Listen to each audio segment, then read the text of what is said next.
Welcome to today's podcast, and today we're talking about anger.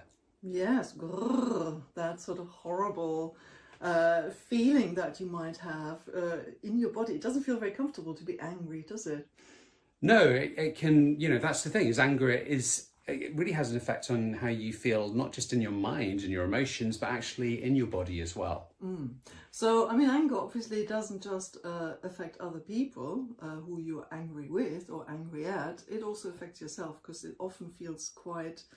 it feels like that you're a little bit out of control sometimes when you're really angry. When you're raging, for example, there's a sense of being out of control, of not being able to regulate your emotions appropriately, maybe. Yeah, and even just as we're starting now, if you think about how anger's affected you yourself, like maybe it's not that you feel you get angry, maybe you kind of experience that you don't like it when other people get angry. That affects you more. But, in relationships, anger can be a huge problem. In terms of, what you do when the other person's angry, what effect it has on you. Does it make you frightened? Does it make you angry? Or sometimes when you have emotions building up within you, do you tend to explode sometimes? Like the Incredible Hulk, you turn green and you just can't control it, which can be incredibly damaging on relationships. And if you have kids as well, that anger can have a huge cost and toll on adverse childhood experiences for that child as they grow up. Absolutely. But also there's a flip side, isn't there? If anger is unexpressed all of the time, if it goes inward, so to speak, it can also manifest in all sorts of other ways. It can manifest as depression, for example. Depression is often unexpressed anger. Or at another extreme end, anger can also find expression in the form of self-harm. So there's a really intense frustration that cannot go out, but has to be kept in. And also another form of anger is passive-aggressive behavior, where the anger is there, the anger is finding expression indirectly, but you're not direct in expressing your frustration. Yes, and sometimes it's those people that always say, "I never get angry." Yes. And some people do stay fairly calm. I'm not saying that everybody who says they never get angry have unconscious anger, but sometimes it is those people who say they never get angry that you see this coming out in this passive aggressive way. And there is sometimes this anger that people don't want to face, because actually facing that anger can be really challenging and frightening. So it's easier sometimes to kind of keep it locked away. And by saying that, we're locked away unconsciously, because it's not that we're necessarily purposefully thinking, I'm not going to kind of let this anger come out. It's just that we're trying to protect ourselves, so it stays there unconsciously, but it kind of seeps out through these sort of passive aggressive comments. And very often in relationships, what you might be experiencing is, or what I often experience when working with couples, is what in our trade we call it projective identification. That's where one partner might be, for example, very, very angry. The other one, like you just said, Tom, might be saying, well, I'm never angry and I'm really frustrated with all your anger, I'm fed up with this. But what is actually happening often in very close and intimate relationships is that the unexpressed anger of one partner gets transferred onto the other, so to speak. So one partner might actually be expressing the anger that's not their own anger, but their partner's anger. It sounds a bit confusing, doesn't it? But I suppose what I'm sort of trying to throw into the room here is that whose anger is it sometimes in the relationship? Because particularly when there is a dynamic where there's always one partner who's angry, it might not always be their own frustration that is finding expression. It might also be their partner's, and the partner might not be able to show that they're angry. So they kind of split it off, pass it on to their partner, and then the anger is always over there. And the same happens in families very often, that there's one person in the family who is always the angry person, for example, that they might be the person who's holding everyone else's anger in the family and expressing it to everyone. Yeah, absolutely. So, and it can be very subtle how this happens. It can be direct, where one person is constantly saying to the other person that they something about them seems angry, or kind of, when maybe this is the other person reading something that isn't there. But if you're told, you know, why are you always so angry? Enough times when you're not, I think it probably would make most people a little bit angry. Well, that too, absolutely, yeah. Yeah. So, I mean, anger, yeah, so anger often is, what is it? Maybe we can kind of look at that. So it's often a fight response, when we're talking about fight, flight, freeze responses, when we are feeling threatened. We have these three options, or there's another one, but let's just look at those three. So either we run away when we're being threatened, or we play dead, or we fight back. So often when anger is finding expression, when somebody's angry, they're actually in a fight mode.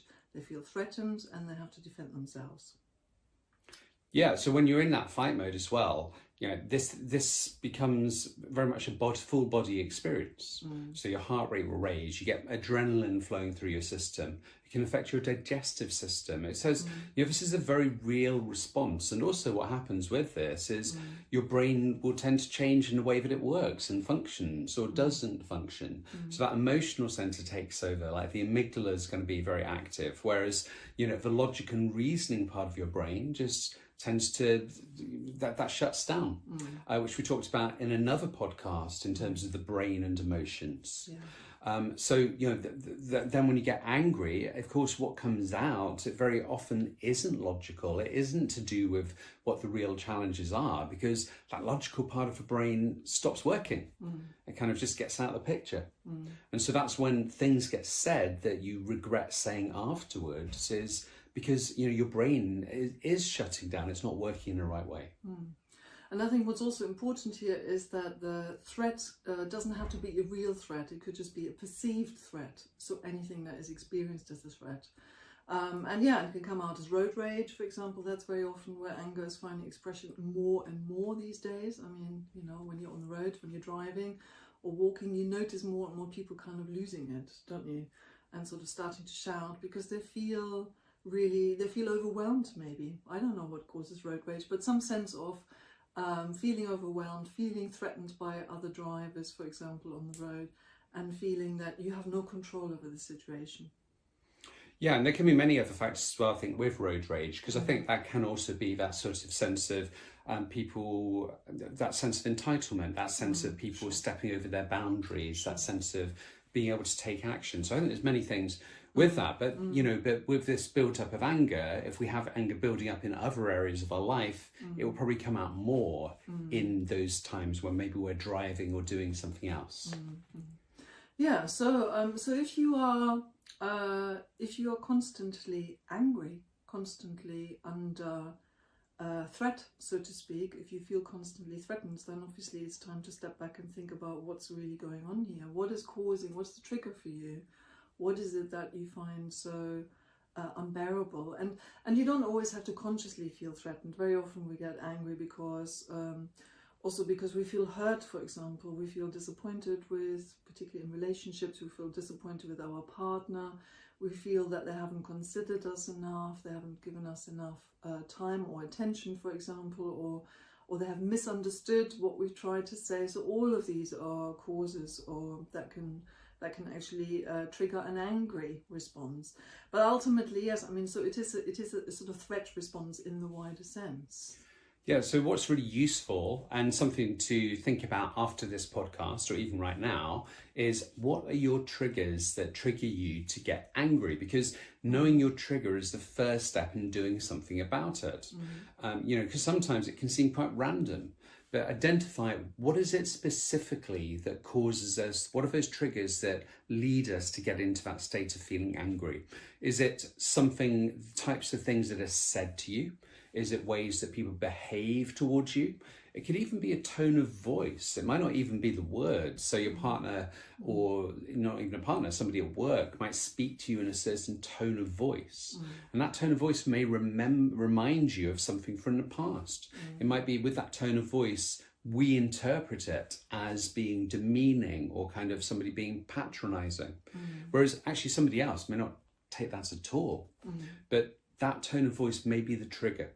So it can be a variety of things. And I think very frequently as well, the important thing with these triggers is some of them are linked to things from the past. And I think actually any time that you're feeling overwhelming or unrational, what we might call unrational or irrational kind of amounts of anger towards something, is because when at that time we feel angry, we're not just feeling anger about that situation, but all of the times that we've had this build-up of anger from the past get lit up. So it's like all of our experiences of anger from the past, maybe childhood, where we've had real situations where we felt maybe overbearing anger. It's like they're all connected, as if like light bulbs on a kind of on a wire together. That so the trigger triggers off not just anger for this situation, but this whole series of remembered situations from the past. And this anger kind of just suddenly gets unleashed.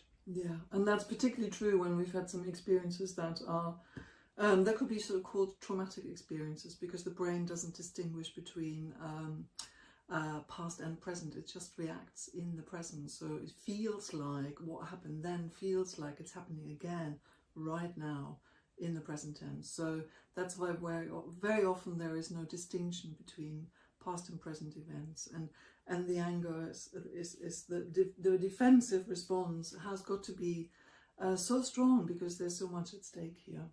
Yeah, and also because memories are emotional state dependent. So we tend to remember things according to very much the emotion we were in. So if you think about, if you're feeling happy, and it's easier to remember events you were happier in. If you think about, if you're feeling sad or feeling angry, it's easier to remember situations where you had a similar feeling. So if there's a situation now that causes you to feel sort of angry, with that neurology for those times in the past we felt angry, they get lit up as well. And that new experience gets stored with those networks for those memories when we have that emotion. So it all kind of gets built up and then unleashed.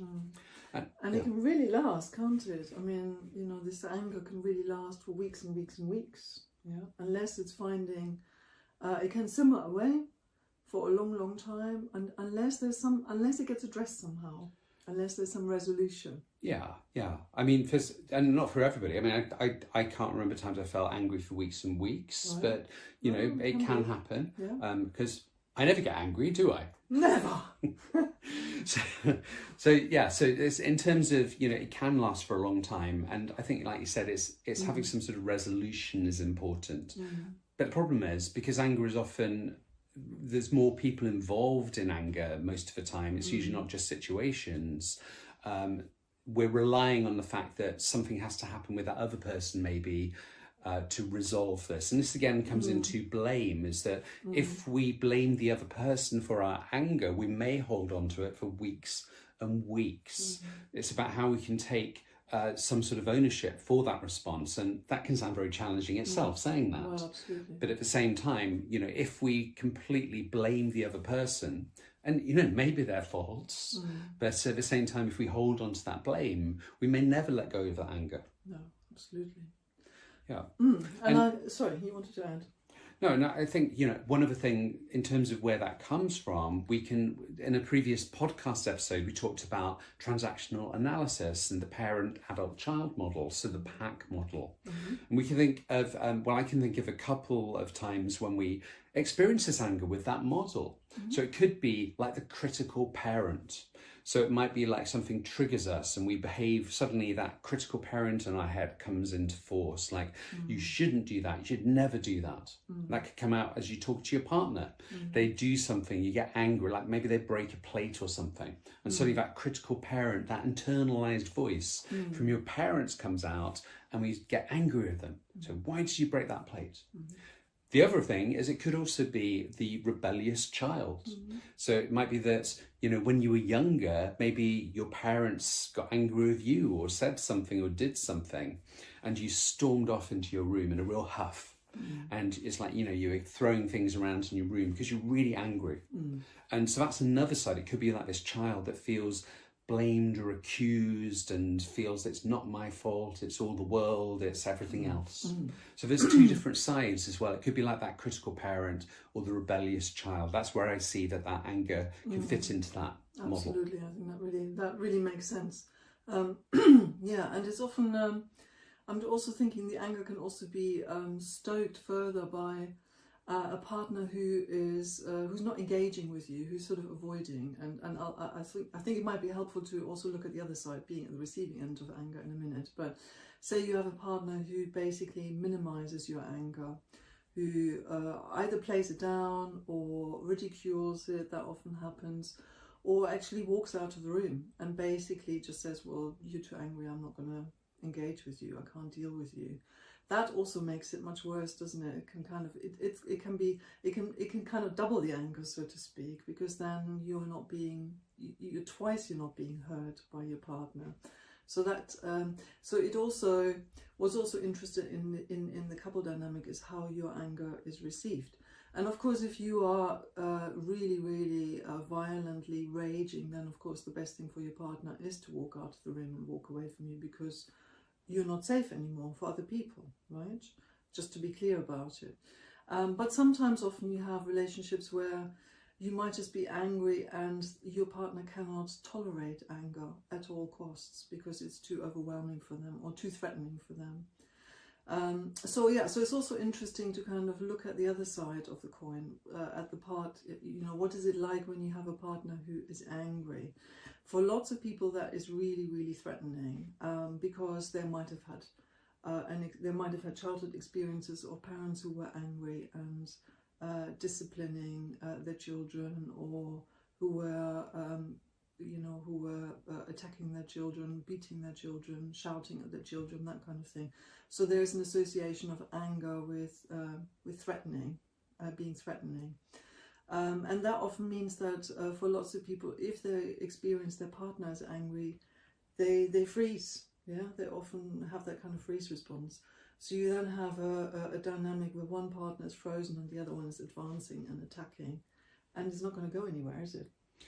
No, absolutely. I mean, sometimes as well, it can be internalized. The parent's aggressiveness can be internalized, and the person plays out the aggressiveness back. So it can go either way as well. It can also go, it can also mean that both of you are at each other's throats, and you're both angry. Yeah. One gets angry, the other one gets angry, and off you go. Yeah, and this does tie in actually with our argument style podcast we talked about earlier. And also, if you haven't already, go over to our website, therelationshipmaze.com, and you can take our free argument style quiz. So you can find out actually how you respond and how you kind of maybe react or act in arguments and conflict, and what you can do about it. Because this is really important, is having an understanding of what goes on.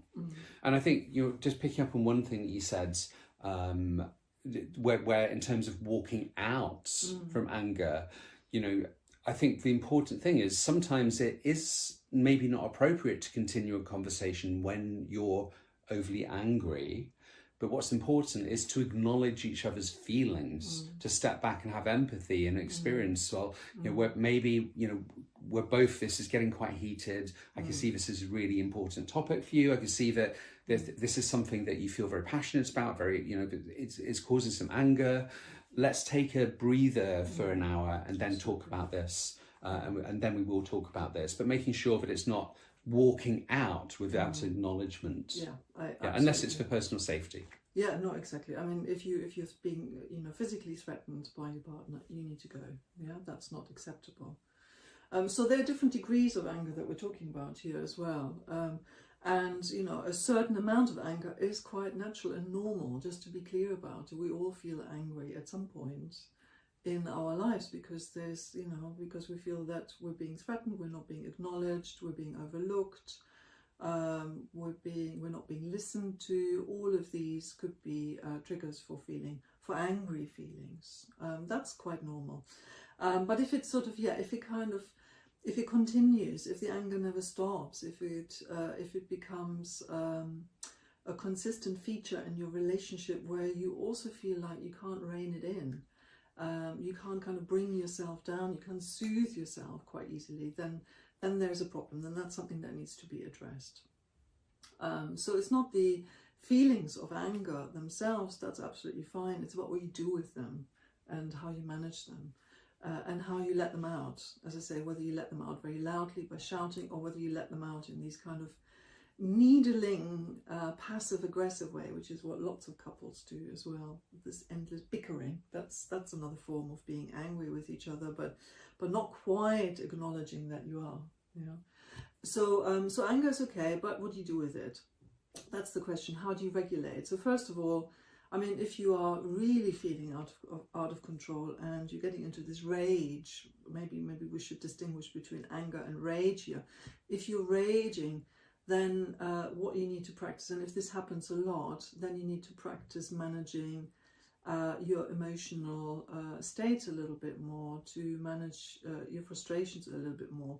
For example, to start regulating through breathing. That's something that's really helpful. To slow your breathing down, to activate your parasympathetic nervous system, to kind of slowly come to a point where you're basically, your body feels like, okay, I'm feeling safe, I'm feeling okay here again. So breathing is one way of doing that, and it's really effective. I've worked with clients who struggle with road rage, I mean really bad road rage, where they would do some dangerous things on the road, and they're managed very, very well by regulating their breathing to bring down this sort of the unbearable and overwhelming sense of rage that they experienced. Yeah, it can be surprisingly effective. I've seen clients go away and one technique I teach a lot of my clients with sort of anger and rage is box breathing. Mm-hmm. So box breathing, I think I've talked about it in a previous podcast. Yeah. You can look it up on the internet. It's a very simple technique. And it's just taken from sort of meditation and yogic sort of practices, but it's wrapped up in a package that's very easy to learn. Mm-hmm. But it can be surprisingly effective, even with quite extreme anger. I've seen clients take this away and almost immediately be able to control the anger. But I think the thing is, if you are experiencing rage and extreme anger, that in itself for me is not the solution. You also need to kind of process where this emotion's coming from. Absolutely. Because it's not just coming from the current situation, it's coming from situations that have happened in the past, challenging situations, maybe traumatic situations that until there's kind of explored and kind of processed, you're going to keep experiencing some of those feelings. And although doing the breathing technique is really important, in some ways it's like putting a sticking plaster over. And I think agree. You really need to kind of explore and kind of just deal with some of those things where they've come from. And doing that with a therapist or a counsellor is really useful. I completely agree with you, because it's not just about the sort of bodily regulation. It is also about understanding what are the sort of messages that you tell you, or what are the stories that you tell yourself in this situation. Because often the rage or the anger is there because you feel that you're not being loved by the other person, you're not being cared for, you're not being attended to, you're not being listened to, or you're being overlooked, so to speak, and you're reacting to that. And that might well be true sometimes. It might well be that your partner doesn't get you, or misunderstands or misinterprets. But they might not. But it's unlikely that it's like this all of the time. Or if it is like this all of the time, your partner really doesn't get you, then well, there's something going on in the relationship that needs addressing, and there needs to be some clarification. There needs to be some communication here about what you're experiencing in the relationship. Yeah, absolutely. And that's the other thing, is learn to communicate better with your partner. And that's something that again, our argument course that we put together, which if you do that argument quiz online at therelationshipmaze.com, we'll also introduce you to that course, because that's a great way to learn how to handle these difficult communications. And it's really important to learn how to handle them as soon as possible. I mean, it's never too late, but the sooner you learn how to deal with these things and communicate better in conflict situations, the better your relationship is most likely to become. So I think it's, handle it as soon as you can. And this is particularly, of course, important when you have children. So if you are struggling to contain your anger, if you get into a rage quite frequently, that's terrifying for children, because they're seeing a parent who's out of control. They're seeing a parent who cannot contain themselves, who is potentially attacking. They might experience you as quite threatening, themselves. So if you have children, you really need to learn to manage that, your anger. As I say, I think your children need to learn that it's okay to be angry. That's normal. Yeah, that's not really the point here. The point is that what you do with it, and how quickly you could also kind of regulate or manage your anger in a way that's okay. That's not that's not threatening to your children. So when you have children, it's really important, because you also model something to your children, of course, always as a parent. And what you are modeling to your children when you get angry all of the time, if you start shouting, for example, rather than expressing your thoughts very clearly, calmly, you're modeling to your children that you can't manage, that you're a bit helpless maybe, that you can't manage your emotions, that you're not in charge, you're not in control of what's going on.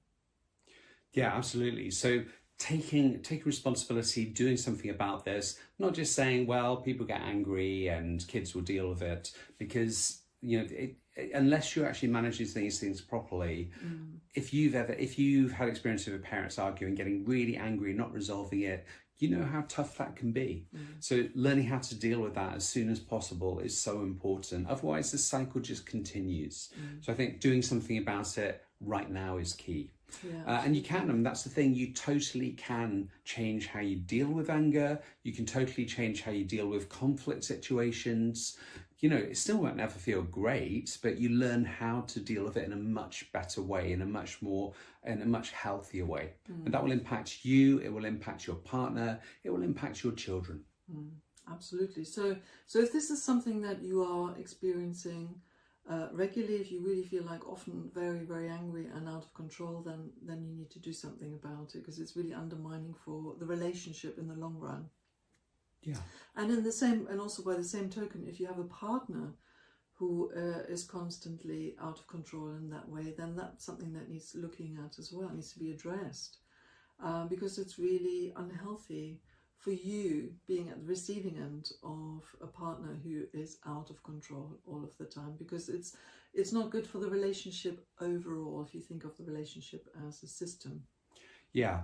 And that is key, and it's also exploring as well. There are these times when it is projective identification as well. So it's also, could we be contributing? And I think it's important not to always think we are, because sometimes people are very abusive and aggressive.